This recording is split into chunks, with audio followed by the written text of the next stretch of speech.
नमस्कार, स्वागत आप सभी का ग्लोबल अड्डा आप देख रहे हैं और मैं हूं आपके साथ पुनीत मिश्रा। और इस वक्त आज हम एक बड़ी खबर की बात करने वाले हैं। बड़ी खबर क्यों? क्योंकि मिडिल ईस्ट में बहुत जल्द बहुत कुछ बड़ा देखने को मिलेगा। लेकिन ये बहुत जल्द बहुत कुछ बड़ा क्या है? हाँ, हम बात कर रहे हैं ईरान की, और ईरान पर सैंक्शंस फिर से लगने वाले हैं इस चौंकाने वाली खबर की, क्योंकि यूएन में वोटिंग हुई और वोटिंग में जितने वोट चाहिए थे वो नहीं मिल पाए। लेकिन हुआ क्या और ईरान अब क्या करने वाला है? रूस और चीन ने साथ दिया कि नहीं दिया? इन सभी मसलों पर बात करने वाले मेरे सहयोगी आनंद प्रजापति मेरे साथ मौजूद हैं। सीधे उनके पास चलते हैं, समझते हैं हुआ क्या है। आनंद। बिल्कुल, देखिए ईरान जिस तरीके से माहौल क्रिएट किया था कि स्नैपबैक मैकेनिज़्म जो है वो ख़त्म हो जाएगा और सारे उसके तहत सारे प्रतिबंध भी हट जाएंगे और एक तरीके से फिर से ईरान और मजबूत तरीके से ईरान बनेगा। जो ईरान के सुप्रीम लीडर है आयतुल्लाह अली खामनेई, जो अब सपने सजोए थे, लेकिन वो ईरान में जो यूएन में जो है पानी फेर दिया 3 देशों ने। E3 दरअसल E3 जो प्रस्ताव लेकर के आया था वो प्रस्ताव पर एक तरीके से मुहर लग गई है और एक तरीके से विजयी घोषित कर दिया गया है। क्यों? क्योंकि दरअसल यूएन असेंबली में E3 के जो 3 देश हैं, यूके, फ्रांस और जर्मनी, ये लेके आए थे इनके खिलाफ प्रस्ताव। क्यों? क्योंकि 18 अक्टूबर को स्नैपबैक सैंक्शन जो है वो ख़त्म हो रही थी। उसके पहले ये 3 देश यूएन में लेके आते हैं प्रस्ताव और कहते हैं कि ईरान जो है IAEA के साथ मिलकर के काम नहीं कर रहा है और ये एक तरीके से उल्लंघन कर रहा है इस जो दस्तावेज पर 2015 में हस्ताक्षर हुए थे वो मान नहीं रहा है ईरान। उसको लेकर के प्रस्ताव आया था जिसके खिलाफ वोटिंग भी हुई, जिसपे 4 वोट ईरान के समर्थन में पड़ा है। और 4 वोट ईरान के समर्थन में किस बिल्कुल जाहिर सी बात है। लेकिन इसमें 2 देश तो सब जान रहे हैं कि रूस चीन तो होंगे ही, लेकिन मतलब इसमें साथ दिया है। बिल्कुल साथ दिया है, समर्थन में वोट किया है। लेकिन जो 2 देश और आए हैं उसमें एक है पाकिस्तान और एक जो देश है वो बहुत चौंकाने वाला है, अफ्रीका का वो देश है। उस देश ने क्या किया है, ईरान के समर्थन में वोट किया है। लेकिन 9 जो वोट पड़े हैं वो ईरान के खिलाफ पड़े हैं, मतलब ईरान के खिलाफ पर वोट पड़े हैं, जिसके ये जो प्रस्ताव था एक तरीके से ईरान के हार मानकर ये भी कह सकते हैं कि ईरान की एक तरीके से यूएन में हार हो गई है और ये फिर से जो स्नैपबैक मैकेनिज्म है वो फिर से लागू हो सकता है।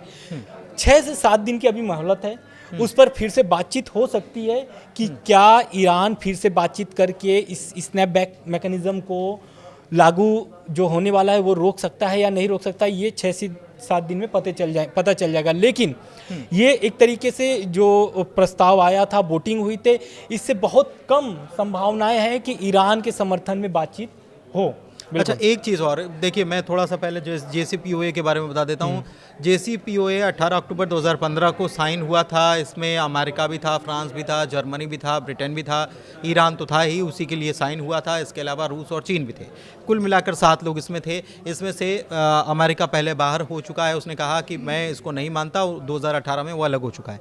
JCPOA की मियाद जो थी वो 10 साल की थी और 18 अक्टूबर 2025 को ये मियाद पूरी हो रही है। अगर इस मियाद को पूरा हो ऐसी स्थिति में ही मियाद पूरी हो जाती तो ईरान के लिए बहुत आसानी होती, उसके ऊपर से सारे प्रतिबंध हट जाते।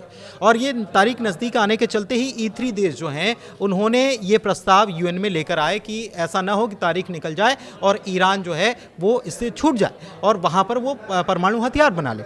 लेकिन दिलचस्प बात यह है कि फ्रांस और ब्रिटेन के साथ जर्मनी का जो प्रस्ताव आया था, इसका विरोध पहले भी चीन और रूस की तरफ से कर दिया गया। मैं आपसे ये समझना चाह रहा हूँ कि ये जो सैंक्शंस की बात हो रही है कि लागू हो जाएंगे, ये सैंक्शंस से ईरान के ऊपर कितना असर पड़ेगा और क्या क्या इसका कारण क्या है कि इसके पीछे क्या चीज़ें प्रभावित होंगी ईरान? दरअसल देखिए, जो स्नैपबैक सैंक्शन है इससे पहले समझिए कि ये है क्या। दरअसल इस प्रस्ताव में ये दिया गया था कि ईरान की जो तेल निर्यात है वो तेल निर्यात पर रोक लगेगा। दूसरा, वित्तीय लेन देन पर प्रतिबंध है। तीसरा जो है, हथियार जो है आयात निर्यात नहीं कर सकता ईरान। और चौथा जो है, एक तरीके से जिस पर हम लोग अभी बात कर रहे हैं, न्यूक्लियर ट्रेड बैन है और IAEA का पूरा सपोर्ट करना पड़ेगा। जैसा कि अभी हम लोग बहुत सारी खबरों में, बहुत सारी वीडियो में हम लोग बता सकते हैं कि IAEA के जो वहाँ पर निरीक्षण पहुँचे हुए हैं, निरीक्षण करने के लिए जो ईरान के परमाणु ठिकाने हैं, जहाँ पर उनके कार्यक्रम पर न्यूक्लियर प्रोग्राम जहाँ चल रहे हैं वहाँ पर IAEA निरीक्षण करने के लिए जा रहा है, लेकिन अभी पूरी तरीके से निरीक्षण की अनुमति ईरान की तरफ से नहीं दी गई है। लेकिन अब इसी अनुमति को लेकर के ये जो E3 देश है इसी को लेकर के प्रस्ताव आए थे और यही प्रस्ताव साबित भी हुआ, क्योंकि IAEA भी कई बार ईरान पर आरोप लगा चुका है। और जब 12 दिन की एक तरीके से इजराइल हमला किया था और अमेरिका ने हमला किया था ईरान पर, उस समय भी ये बात देखी गई थी कि ईरान जो है IAEA पर खिलाफ बयान दिया था और बताया था IAEA के जो चीफ हैं ग्रॉसी, उन्होंने बोला था कि ईरान जो है वो 6 परमाणु बम बना सकता है, बहुत सारे यूरेनियम वो जुटा चुके हैं। तो इन सब को देखते हुए ये हार हुई है UN में ईरान की। और जो बात हम लोग का, आपने जो 2015 की बात बताई कि ईरान क्यों हुआ, क्यों प्रतिबंध लगे, तो कुल जमा देखिए, अगर स्नैपबैक सैंक्शन फिर से लागू होता है तो ईरान पर यही सारे फिर से जो 2015 में हस्ताक्षर किया था ईरान, उसको फिर से फॉलो करना पड़ेगा और हो सकता है कि ये फिर से 10 साल के लिए बढ़ाया जा सकता है। तो क्या फिर ईरान जो 10 साल से पीछे अपने देश को देखा है, इकोनॉमी पे तो असर है अच्छा खासा। देखिए उसकी इकोनॉमी पर बहुत इसका प्रभाव रहा है, इकोनॉमी पर विपरीत असर है, अच्छा खासा असर का मतलब विपरीत असर हुआ है। एक चीज़ आपको और बताएं कि इसमें रूस और चाइना जो हैं वो ये इनवैलिड बता रहे हैं, वॉइड बता रहे हैं इसे कि ये आप सैंक्शंस जो है ये इनवैलिड है, इसका कोई मतलब नहीं है, ये इसका उल्लंघन किया जा रहा है, जो डील हुई थी उसका उल्लंघन हो रहा है। और एक चीज़ और कि असर तो पड़ेगा क्योंकि पूरा बिजनेस ठप हो जाएगा, लेकिन रूस और चीन जो हैं उन दोनों ने साफ कर दिया है कि हम अपना बिजनेस ईरान के साथ बदस्तूर जारी रखेंगे। ये एक बड़ी बात है। बिल्कुल ठीक है। और दूसरी बात ये है कि देखिए उत्तर कोरिया तो साथ में था ही ईरान के, अब दक्षिण कोरिया भी जो है कि साथ में आया, क्योंकि ये जो प्रस्ताव पर वोटिंग हुई थी, ये चारों जो देश जो दिए थे, चीन, रूस, पाकिस्तान और अल्जीरिया, ये किसके प्रस्ताव पर दिए थे? दक्षिण कोरिया के प्रस्ताव पर। तो कहीं ना कहीं अब उत्तर कोरिया के साथ साथ दक्षिण कोरिया भी साथ में आ रहा है ईरान के, तो ईरान के लिए कहीं ना कहीं ये तो अच्छा साबित होगा। लेकिन 6 से 7 दिन में क्या होने वाला है UN में, और क्या IAEA भी ईरान के समर्थन में कुछ बात करेगा कि नहीं करेगा, ये आने वाली बात होगी। लेकिन बातचीत की कोशिश शुरू की जाए, मतलब कुल मिलाकर एक खबर ये भी है कि अब ये जो तनातनी वाली स्थिति आ गई है और ये और सितंबर का आखिर, तो आज हम अगर बैठे हैं तो सितंबर के आखिर में दिन कितने बचे? 10 दिन बचे। बिल्कुल। और 10 दिन के अंदर ही कुछ होता है तो ठीक है। बिल्कुल हाँ, क्योंकि UN को भी 18 अक्टूबर की डेट याद है, क्योंकि 18 अक्टूबर तक जब तक कोई कार्रवाई नहीं होगी तो ऐसा मतलब माना जाता है कि वो फिर से वो अपने आप क्या होगा कि वो लागू हो जाएगा ईरान पर। नहीं, बेसिकली प्रतिबंध तो लागू हो जाएगा आनंद, लेकिन एक चीज़ और है कि रूस की तरफ से इस बीच ये कोशिश या पेशकश की गई थी कि ये जो है ये 18 अक्टूबर 2025 की तारीख, इसको 6 महीने एक्सटेंड कर लो। हाँ बिल्कुल, मतलब IAEA से थोड़ी बातचीत बन जान दो और 6 महीने एक्सटेंड कर लो। बिल्कुल, लेकिन वो डील क्या होता है कि वो बातचीत सफल नहीं हो पाती है और इस कारण से इस तरीके से E3 जो है, मतलब E3 ने जल्दबाजी दिखाई, उसको लग रहा था कि 18 अक्टूबर की तारीख निकल गई तो मामला हाथ से निकल जाएगा। बिल्कुल, तो कहीं ना कहीं रूस चीन तो साथ में है, लेकिन अब ईरान में जो दो फाड़ हो रही है ये सबसे बड़ी बात है। दो फाड़ कैसे हो रही है? क्योंकि देखिए वहाँ पर 2 गुट है।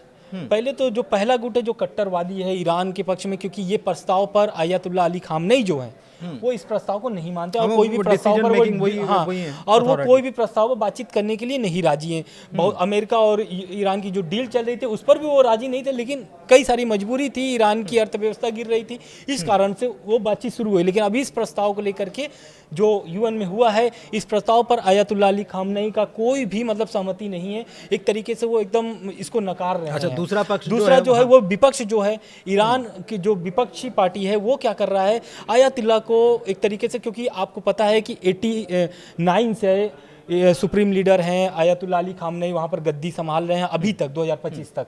तो कहीं ना कहीं वहाँ पर विपक्ष जो है बहुत सारी खामियां वहाँ पर गिना रहा है कि आयतुल्लाह अली खामनेई का जो सत्ता है, जो IRGC एक तरीके से पूरा समर्थन करता है, उन्हीं के चलता है, उन्हीं की बनाई हुई विपक्ष क्या कर रहा है कि वो सत्ता से बाहर निकालने का प्रयास कर रहा है। क्योंकि आपको याद होगा जब 1979 में जब ईरान क्रांति हुई थी तो उस समय भी विपक्ष एक तरीके से खुमैनी थे, तब जो सत्ता पक्ष में थे उनको जाना पड़ा था पहलवी को।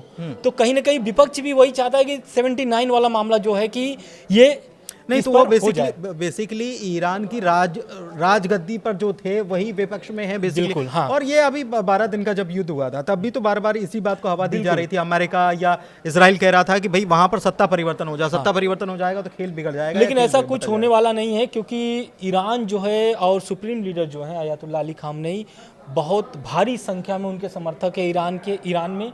तो वो दुनिया में, पूरी बिल्कुल, दुनिया पूरी में उनके दुनिया में। समर्थक लेकिन अगर ईरान की सत्ता की अगर बात की जाए, जिससे उनकी सत्ता टिकी हुई है, तो उसे अगर उसके मद्देनजर अगर बात की जाए तो ईरान में जो सुप्रीम लीडर है उनको हिलाना बहुत मुश्किल है, अयातुल्लाह अली खामनेई को। बिल्कुल। अच्छा, एक चीज और है आनंद कि ये कह रहे हैं कि परमाणु अप्रसार संधि मतलब एनपीटी जो है हाँ। ये एक धमकी भी दी जा रही है ईरान की बिल्कुल। तरफ से कि हम बाहर निकल जाएंगे, फिर हमसे मत हाँ। बोलना। इस पर दरअसल क्या हुआ है कि ईरान के जो राष्ट्रपति हैं मसूद पेजेश्कियान, उनका बयान आता है इसी प्रस्ताव को लेकर। कहते हैं कि स्नैपबैक हम नहीं रोक सके, और वे नेतांज और फोर्दो जो उनका ठिकाना न्यूक्लियर है प्लांट्स, हाँ। वो नष्ट कर सकते हैं, लेकिन हमारे लोग इस पर दोबारा बातचीत करने के लिए तैयार हैं, जो हम लोग बात कर रहे थे 6 से 7 दिन अच्छा, वाली। ये भी एक और भरोसा करें कि हम डेवलप भी कर लेंगे। डेवलप भी कर लेंगे। और आईएईए के साथ हम लोग ऐसा नहीं है कि उनके साथ कोई बातचीत कम्युनिकेशन नहीं कर रहे हैं, कम्युनिकेशन कर रहे हैं लगातार और सहयोग भी कर रहे हैं। हाँ, कुछ ऐसे ठिकाने हैं जहाँ पर उनको निरीक्षण के लिए अभी रोका गया है,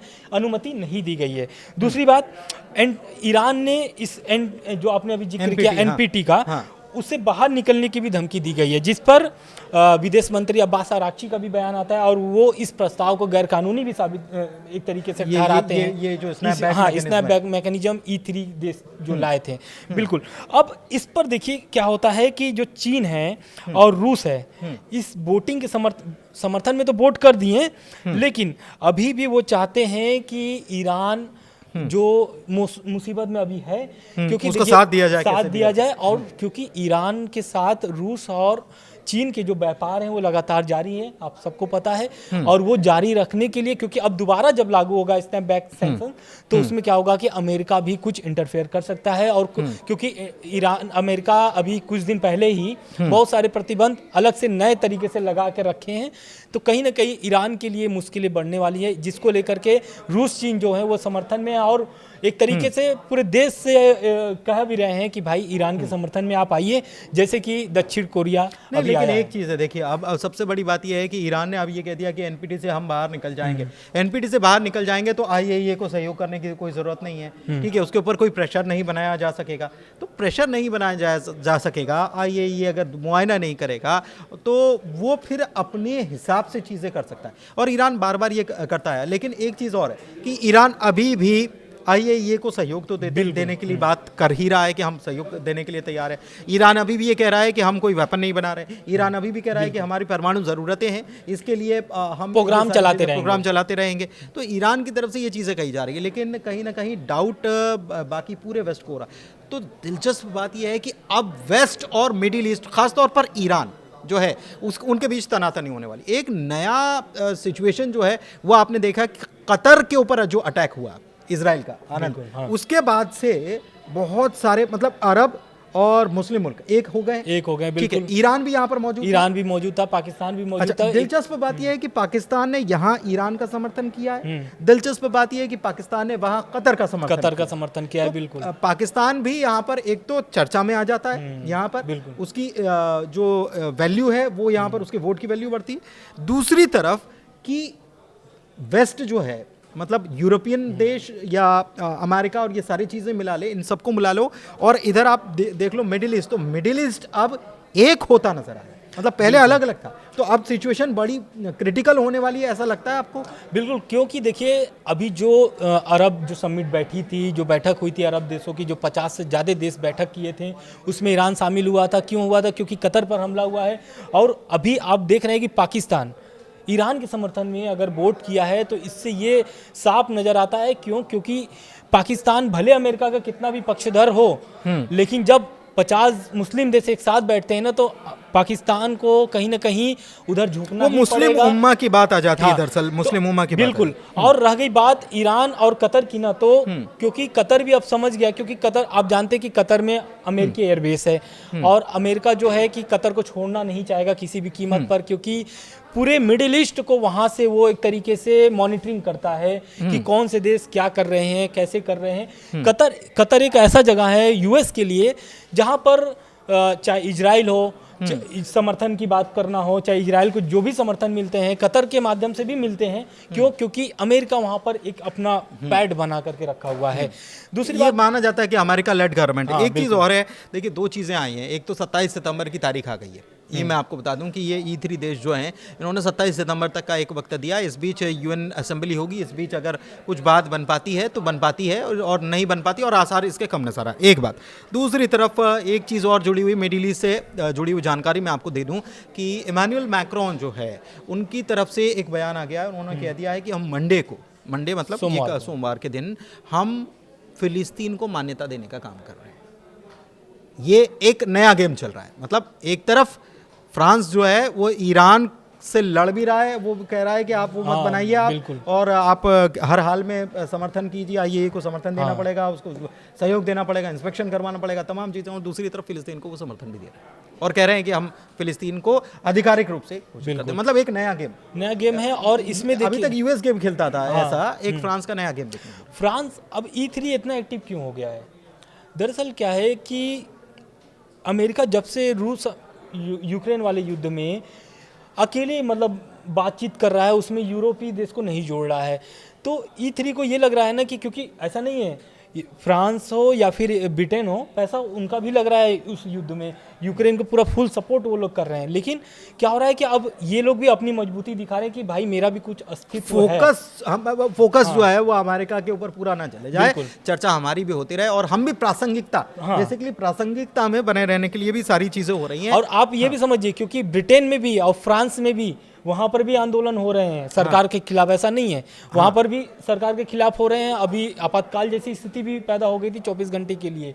तो कहीं ना कहीं वो लोग देश भी परेशान है, लेकिन उनको एक तरीके से इंटरनेशनल लेवल पर अपने देश को अपनी वैल्यू बनानी है, अपनी वैल्यू साबित कर रही है कि हमारी वैल्यू क्या है। कुल मिलाकर हमने चीज़ों को समझा कि क्या स्थिति ईरान के साथ हुई है और ये बिल्कुल तनाव जैसी स्थिति बन गई है। आप ये समझ लीजिए कि तनाव की स्थिति बन गई है। अब ईरान इस बीच, आप समझिए कि ये यूएन 27 तारीख के बीच या 27 तारीख के बाद ईरान क्या कुछ बड़ा करने वाला है?